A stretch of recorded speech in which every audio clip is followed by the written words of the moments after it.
All right, let's jump right in. Welcome to part 2 of our Explainer series, breaking down the guide to modern network routing protocols. If you've ever felt completely overwhelmed by the absolute alphabet soup of networking, acronyms like BGP, OSPF, EIGRP, you are in exactly the right place. We're skipping the complex command line syntax entirely today. No code. Instead, we're focusing purely on the foundational concepts you need to make solid architectural decisions. We're going to build your conceptual understanding from the ground up so you can clearly see how data actually finds its way around the globe. As a quick reminder, the insights we're diving into today come straight out of Chapter 2 of an incredibly comprehensive 20-part tutorial by Virtualization Options LLC. They're a really sharp technology research and advisory organization based out of Colorado. The specific chapter is perfectly tailored for IT pros who manage or support networks, but maybe haven't spent their entire careers in the deep, dark weeds of routing. It gives us exactly the concept-driven knowledge we need. Here's our roadmap for today's explainer. 1. The autonomous system. 2. How routers make decisions. 3. Interior gateway protocols, or IGPs. 4. Exterior gateway protocols. And finally, number 5. Real-world routing scenarios. Let's get to it. Section 1. The autonomous system, or AS, defining the borders. To really wrap our heads around routing, we've got to start by zooming way out. Before we even think about how routers talk to each other, we have to establish what exactly is considered inside a network versus what's considered outside. That border is everything. Think of an autonomous system, or AS, kind of like a sovereign nation of routers. It's a collection of IP networks and routers all managed by a single organization. And the absolute key takeaway here? To the rest of the internet, that entire massive network presents one single common routing policy. It acts as one unified entity on the global stage, whether it's got 5 routers or 5,000. To put that into a real-world perspective, let's look at how the internet actually keeps track of these distinct entities.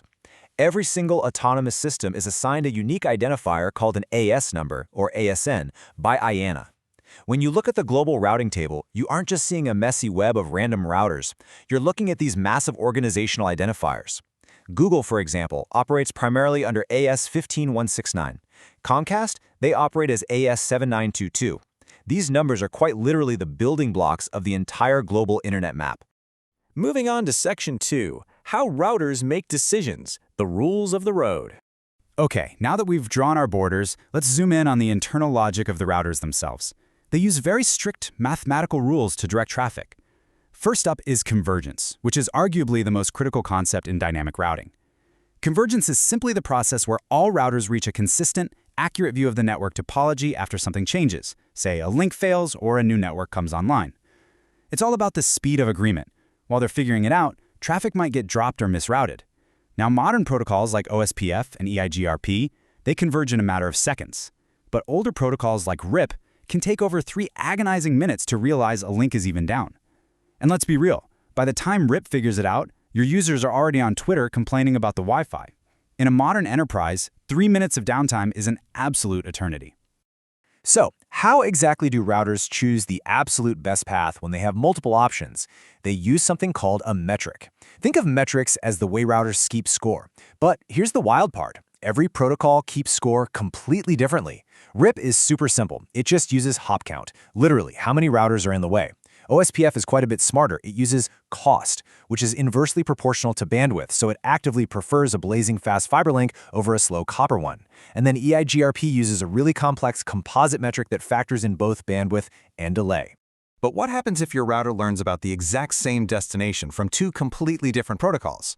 Like OSPF says go left, but RIP is telling it to go right. That is where administrative distance, or AD, steps in. AD is the ultimate tiebreaker. It's a pre-configured trustworthiness ranking for the protocols themselves.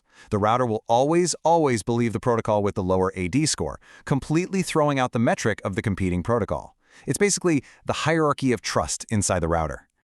All right, Section 3, Interior Gateway Protocols, or IGP, inside the network. With those rules of the road established, let's shift our focus to the actual protocols operating exclusively inside the borders of an autonomous system. Let's walk through this quick IGP cheat sheet. The contrast here is fascinating. You've got RIP, which is simple, uses that basic distance vector hop count, but it hits a hard ceiling at 15 hops. Then there's OSPF, a link state protocol using bandwidth cost, which scales incredibly well across large campus networks using a concept called areas. EIGRP is Cisco's hybrid offering, famous for incredibly fast failover thanks to its dual algorithm.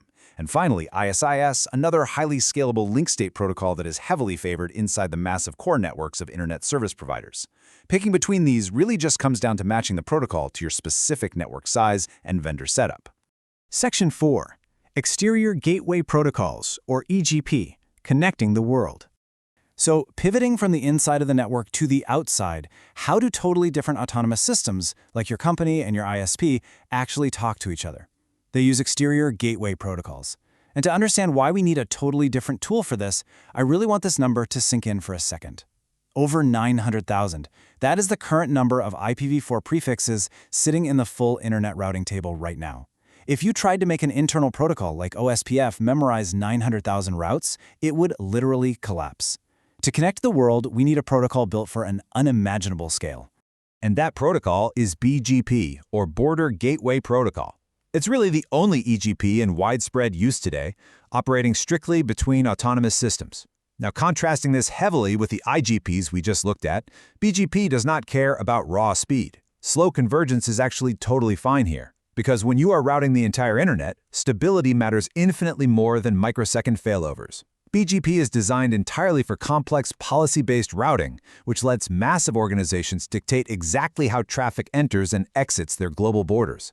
Section 5. Real-world routing scenarios, why the distinction matters.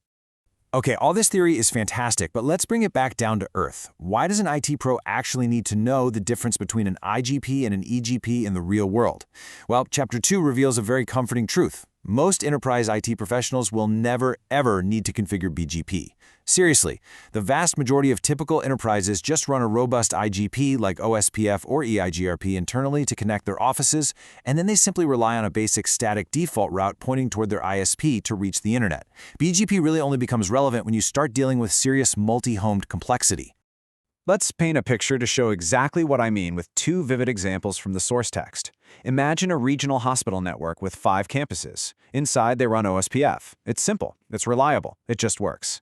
At their network edge, they use a single static default route out to their ISP. Boom, no BGP required.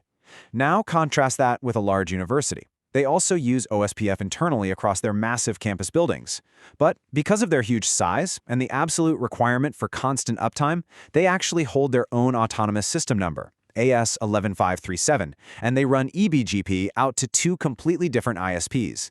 They desperately need BGP's advanced policy features to handle redundancy and perfectly engineer their traffic across those 2 massive internet pipes. Which brings us to the end of today's explainer. And I want to leave you with something to really chew on regarding your own daily work. Take a hard look at your own infrastructure. When you factor in your network's complexity, your need for redundancy, and your relationship with the wider internet, does your organization function more like that straightforward hospital or the complex multi-homed university? Pinpointing that difference is step 1 in truly mastering modern network architecture. Keep learning, keep exploring, and we'll see you in the next explainer.